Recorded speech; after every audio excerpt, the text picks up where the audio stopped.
Hello students, আজকের ভিডিওতে আমরা ইংরেজি গ্রামারের একটি অত্যন্ত গুরুত্বপূর্ণ টপিক প্রেজেন্ট পারফেক্ট টেন্স নিয়ে আলোচনা করব। আমরা অনেকেই এই টেন্স ব্যবহার করতে গিয়ে গুলিয়ে ফেলি যে কখন হ্যাভ বসবে আর কখন হ্যাজ বসবে। আজকের ভিডিওটি শেষ পর্যন্ত দেখলে আপনার মনে আর কোনো কনফিউশন থাকবে না।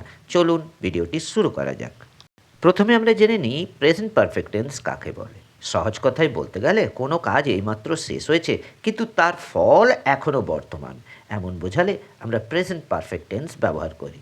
যেমন আমি ভাত খেয়েছি, কাজটা শেষ কিন্তু পেট এখনও ভরা। চলুন আরেকটি উদাহরণ দেখে নিই। সে একটি বই কিনেছে, বইটা এখন তার কাছেই আছে। এবার দেখে নিই প্রেজেন্ট পারফেক্টের বাক্যের গঠন কেমন।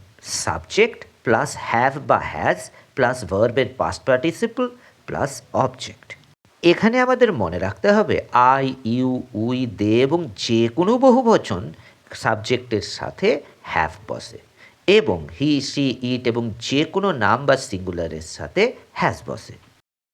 যেমন I have finished the work, আমি কাজটি শেষ করেছি। She has written a letter, সে একটি চিঠি লিখেছে। দে হ্যাভ প্লেড ফুটবল, তারা ফুটবল খেলেছে। মনে রাখবেন এই ধরনের বাক্যে সবসময় ভার্বের থার্ড ফর্ম বা পাস্ট পার্টিসিপল রূপ লিখতে হয়। এই ধরনের বাক্যকে নেগেটিভে কিভাবে লিখতে হয়? স্ট্রাকচারটি হলো সাবজেক্ট প্লাস হ্যাভ বা হ্যাজ প্লাস নট প্লাস ভার্বের থার্ড ফর্ম। উদাহরণটি হলো I have not seen the movie, আমি সিনেমাটি দেখিনি।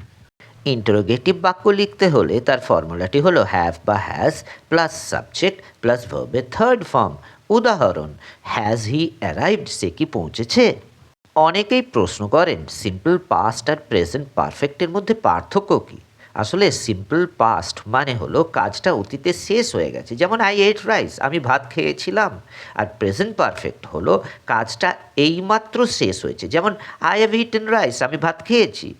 আশা করি আজকের এই ছোট্ট ভিডিওটি আপনাদের কাজে লাগবে। এবার আপনাদের জন্য একটি টাস্ক, আমি ইংরেজি শিখেছি এই বাক্যটির ইংরেজি কী হবে তা কমেন্ট বক্সে লিখে জানান। ভিডিওটি ভালো লাগলে লাইক করুন এবং আমাদের চ্যানেলটি সাবস্ক্রাইব করতে ভুলবেন না। দেখা হবে পরের ভিডিওতে। ধন্যবাদ।